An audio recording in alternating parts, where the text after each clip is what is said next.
This is my new gravel race bike, the Colnago G4-X.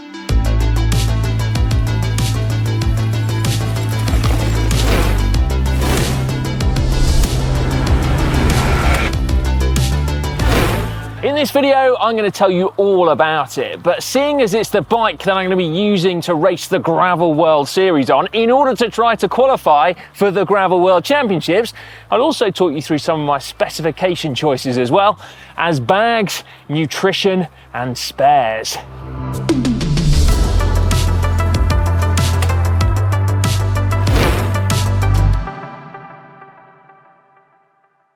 Firstly though, can we just take a moment to admire this bike? It's as cool as mustard. Get it? Mustard yellow? No? Tough crowd.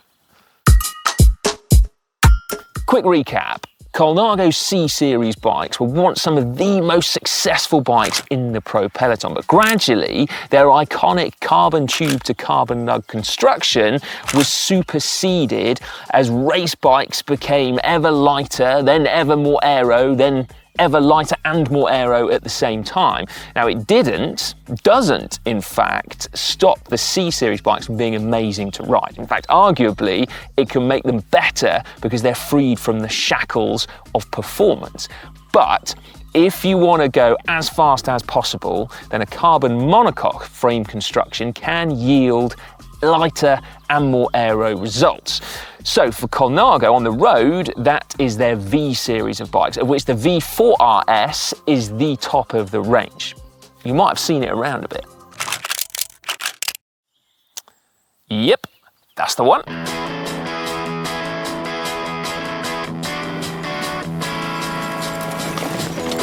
So what's this then? Well, it's kind of like the gravel version of Pogacar's road bike. Unlike the V4-RS, it is not overtly aero, although it does look quite similar actually and shares many of the same lines and design features, but Colnago are not making any claims as to how aero this bike is or isn't. However, whilst on a road bike we don't often talk about the importance of geometry, on a gravel bike, for me, it's pretty much everything, certainly the defining characteristic. This one falls into a category that I really like, to be honest with you. It is not trying to be a mountain bike, nor is it so stable that were you to fall asleep while riding it, when you woke up 45 minutes later, you'd find that not only were you still upright, you're also still going in the same direction. This bike has evolved from road and cyclocross geometry, so it's balanced, it's not twitchy, nor is it a steamroller. You can see from Colnago's cyclocross pedigree that in the right hands, it can be ridiculously fast in technical and muddy terrain, but it is also stable at faster speeds as well. That's helped in no small part as well down to tyre clearance increasing to 45mm, something that I have taken full advantage of. Basically, I want to be able to run lower pressures to be able to roll more efficiently on bumpy sections. I do appreciate that most fast gravel races apparently run 40 or 42mm wide tyres, but these, as well as the lower pressures, going to give me a little bit more resilience. I'm not going to be able to pre-ride the course. I'm not going to know what's coming up. And so this is going to allow me to have a bit more confidence if I accidentally fly into a section going a little bit fast and then find the going gets chunky. Now they also come up really wide, these ones as well, on the 25mm wide carbon GRX wheels that I'm running too. So that volume is going to allow me to run 26 PSI up front and 28 PSI at the back. And sticking with the resilience theme, you'll see that I haven't gone for Pirelli's lowest profile tread. So these are the RC, which is like one up from that. The reason being, if the race turns into a complete mud bath, I'm not going to be slipping and sliding all over the shop. I also don't have the ability to take out a spare set of wheels with different tyres on, nor am I going to have the time to swap tyres out should it turn muddy. So yeah, basically that just means I don't have to stress about it.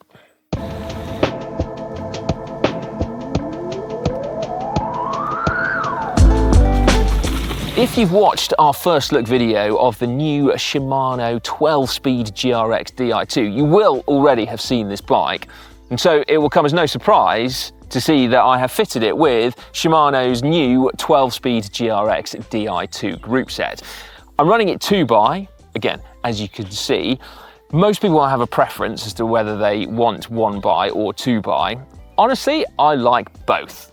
They both work great, both have their pros, but when it comes to the higher speeds encountered when racing, the one thing I do want is a bigger front chainring. So if I was running 1x on here, I'd have a 46 tooth at least.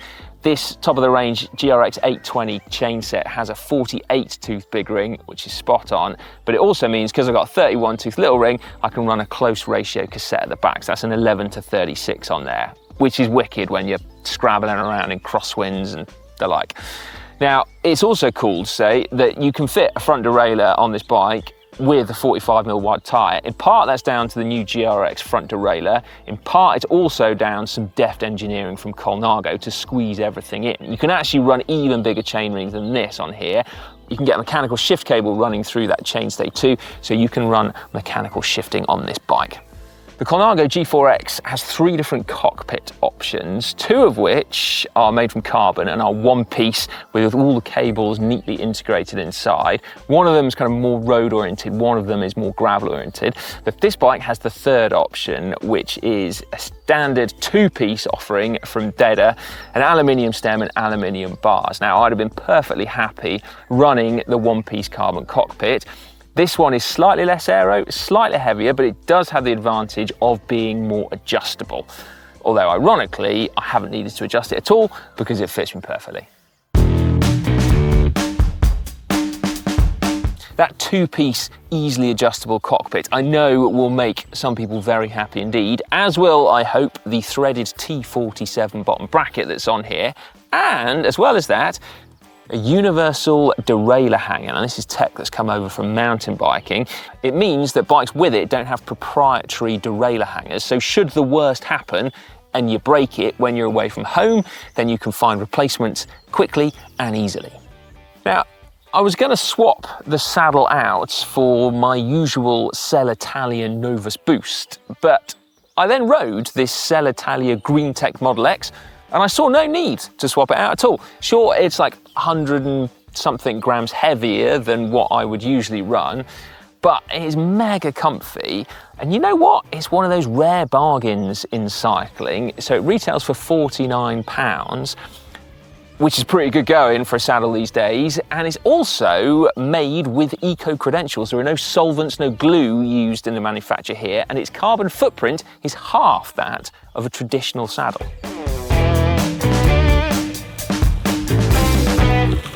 In terms of more race-specific logistics, you can see I've only got 1 water bottle on this bike, and that's because I'm going to be racing with a Camelback Chase vest. Now, you can fit more water in here, but I'm just going to be using 1.5 litres of Precision Fuel energy drink. So the 1,000 milligrams of sodium one for salty sweaters, such as myself. Appreciate a lovely thought to leave you with. And then I'm going to have 500 mils of water in my Camelback Podium bottle. That's as a palate cleanser, basically. And then having this Chase vest does mean that I've got space to carry all sorts of other gubbins. So I've got my spare tube in here. I've got my Topeak micro rocket pump. What else have I got? CO2, multi-tool, and then also, slightly irritatingly, I've got to take a phone as well, which is not very racy, but we found over the years that the best way for our filmmakers to keep track of presenters when we're doing stuff is with Strava Beacon. So that's what my phone is going to be doing. On silent, of course, don't really want any phone calls mid-race. In my jersey pockets, I'm going to have a GoPro on a stick so I can vlog shiz. Yeah, and then I'm also going to have a Precision Fuel and Hydration Mega Gel. I've not used one of these before. It's basically a 300-gram pouch of gel. Now you fill it up yourself, so I'm going to be decanting some of these in here. And then basically it means that you don't have to worry about opening individual gels, nor, crucially, do you have to worry about putting empty gel wrappers back in your pockets. And it also takes away any risk, of littering as well, which is very important. Up front, there is a bespoke, very neat mount that bolts directly onto the stem here to allow you to fit a head unit or whatever.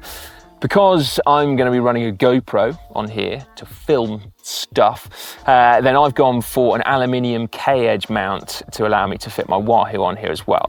It's just absolutely bomb-proof and no messing around. In terms of Wahoo head units, you can see I'm using the slightly smaller, more compact element bolt as opposed to the slightly larger Roam. The reason being, I prefer it basically. I don't need the extra detail afforded by the larger screen in terms of mapping, because I don't need to see where I'm going. I'm going to be doing laps as well. And I also, hopefully, I'm not going to need that even bigger battery life of the Roam. If I do, something's gone terribly, terribly wrong. I haven't even got much data on here either. I want to know how long I've been riding for, so that's just to measure how much water or energy drink and fuel that I'm taking on board. And then also, I've got kilometers on here, so I can see how far I've got left. And speed is on here. Well, I mean, I don't really need to see that, to be honest with you, but it's on there for interest. Give me something to look at. I've actually got that connected up to the GRX, by the way, so if I want to change screens, I can do it from the little function buttons on the levers. But I probably won't use them, to be honest with you, because I literally just want to see kilometers and time, because I'm very old. So that is my Colnago G4-X fitted with brand new GRX. Give the video a like if you like the bike. I mean, I trust you do. How could you not, basically? Anyway, here it is, all set up, ready to roll for my tilt at the Gravel World Series. You'll be able to see how I get on in a video on GCN, so make sure you head over there and check it out. As mentioned as well, you can see a video on this new GRX, also on GCN actually, so again, make sure you check that out if you're interested too. Otherwise, all that's left to be said, I guess, is well, what you think of the bike down in the comments, and wish me luck. I think I'm going to need it.